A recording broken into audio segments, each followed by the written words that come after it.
good news, Lance. Bakit? Yung Raider 150 ko, bumili ako sa online Ng? decals.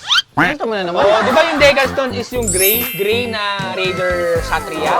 Sabi ko, parang nababoring. Ngayon, nakita ko yung Raider na bagong labas. Yung, ewan ko anong tawag doon eh, yung Easy Star ba yun? Basta Yung X-Star? hindi ko alam kung X-Star yun eh, pero kulay gray siya, tapos black yung dulo. Sabi ko, ang pogi na. Yung blue yung mags. Search mo nga lang, Jay, yung blue yung mags. Bago labas ngayon, puging-pugi ako doon kapag nakikita ko yung wow.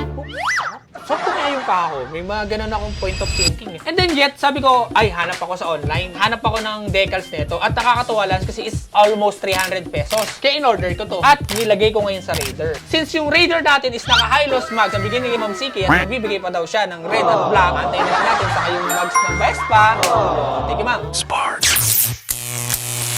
Yun! So, tinerno ko. So, umira yung tinatawag na kalikutan ng isip ko. At tinerno ko yung gray sa blue na bags at nilagyan ko ngayon ng decals na blue. Ang pogi, Lance.